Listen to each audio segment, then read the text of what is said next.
What up everyone, my name is Storm. In today's video, we're going to be counting down the most common mistakes that survivors make when playing the game. Hopefully this video will improve you as a survivor player and learn something new for the game. And if I missed anything, feel free to let me know in the comments below. I do admit that this video took me a while to put together, so it will be much appreciated if you drop a sub to the channel. Also, let me know in the comments below if you want to see more of these videos. And let's start counting down our most common mistakes as survivors. Our first one is going to be, don't be afraid. Yes, I do admit that there is some very scary killers in Dead by Daylight with no terror radius, but don't be afraid to take a hook stage for someone that is on hook. It is best to save a survivor before a struggle stage or even death, because one less survivor can change the outcome of the match.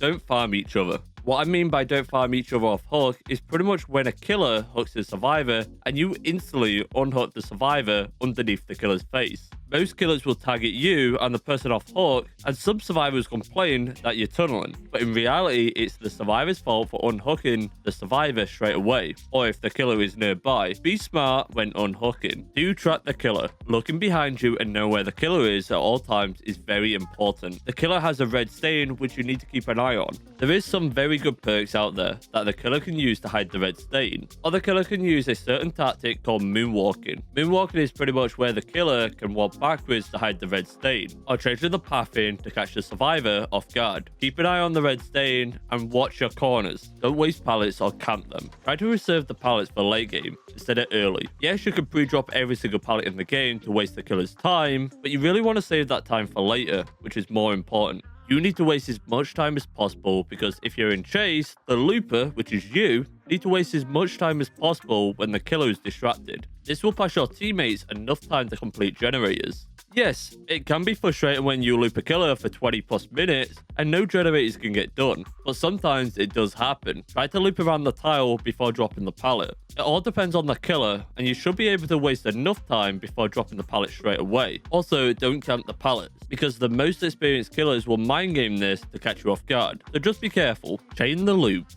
Every map has good or bad loot, but it all depends on the RNG. Some loops you can chain together to save resources for later on in the game. This will help to waste as much time as possible. If you're chaining the loops together, the killer most likely will leave you for another survivor, because you're wasting too much time on them. Don't help the killer. If a certain killer is face camping a survivor, such as Bubba, do the generators instead first, then decide if it's safe to rescue or not. Remember, some killers can one-shot the survivors, and this can cause a chain reaction for killing everyone and losing the match completely. I do see a lot of survivors do this. If there's one or more survivor near a hook, the killer will make a decision to just stand there. This will pass pressure for the killer when he can see the survivors in front, someone on hook, and maybe protecting a generator at the same time. So just be careful when this happens. Don't free gen yourself. That's pretty much don't put the last 3 generators extremely close from each other, where it makes it easier for the killer to patrol and making it harder for the survivors if the killer puts the survivor on a hook inside the free gen.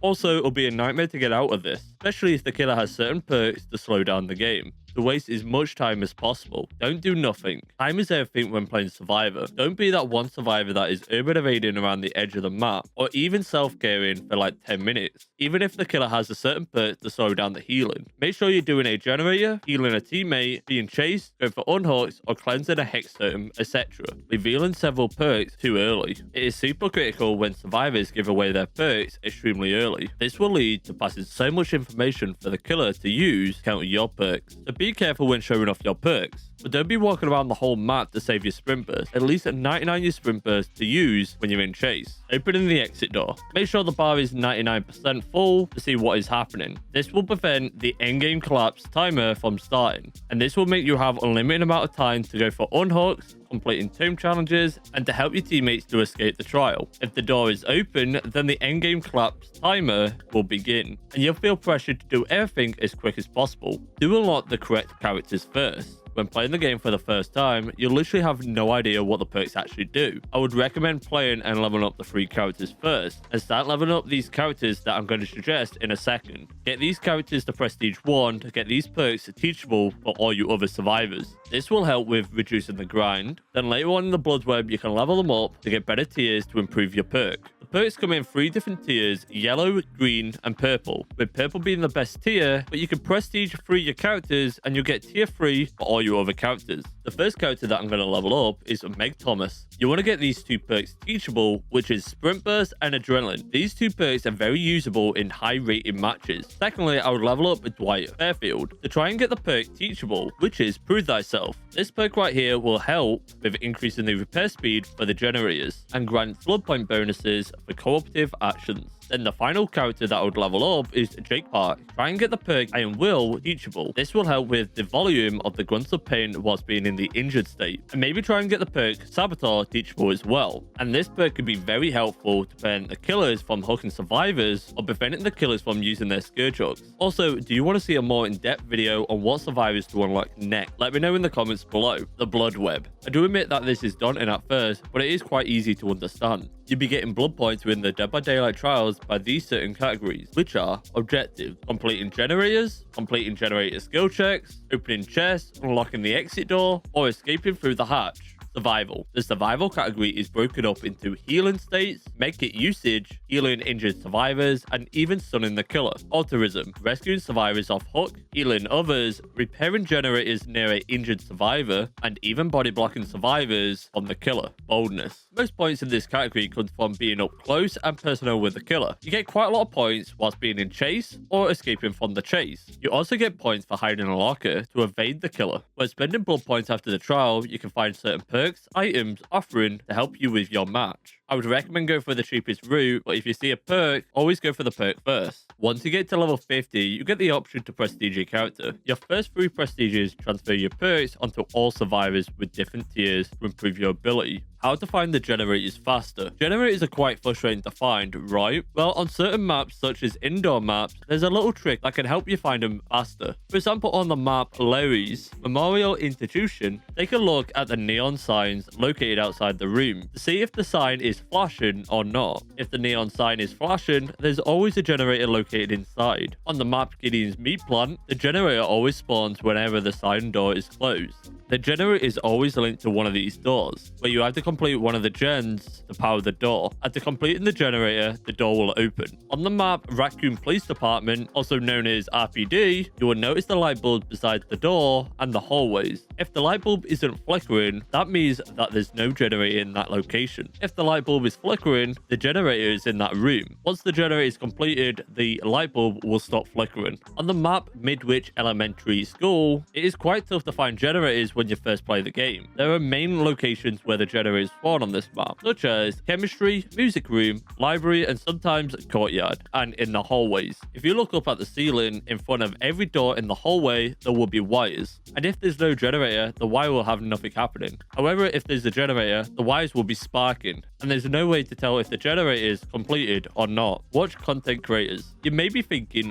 why? You may discover something new which you didn't know about, from looping to hidden vaults. It's worth checking out these content creators' live streams or even watching them on YouTube. Play both sides. It could be tough when playing the opposite side that you haven't got much knowledge on. You may be able to pick up a new skill to help you from the other side. This will pass you more knowledge about the game. For example, how to counter a certain killer, how to anti-loop the survivor to extend chase, what the perks do on both sides, and so much more. So this is definitely worth doing. Don't be toxic. Yes, the word has changed loads within the game, but it's mostly to annoy the other side, to get a reaction, get chased, get camped, tunneled, and so on. Don't be that annoying survivor that clicks their flashlight, e-bags, and all that, because most of the time, they go down quite fast. Also, don't use horrible language, send death threats, or enter in someone's stream to say horrible things. Be respectful and remember, it's just a game at the end of the day. Stay calm and have fun. On both sides, it can be very frustrating at times, when either getting tunneled, camped, or missing the easiest shots is Huntress. It happens. But if you get frustrated loads at the game, take a break, have a Kit Kat, and come back to the game when you're more chilled. Trust me, I've been there. Hopefully this video has helped you out, and if I missed anything, feel free to let me know in the comments below. Alongside that, if you want to see any more of this type of content, it'd be much appreciated. Also, come by to the Discord if you want to ask me any questions or find anyone to play with. Thank you for watching, and hopefully I'll catch you in the next one. Take it easy, everyone, and peace.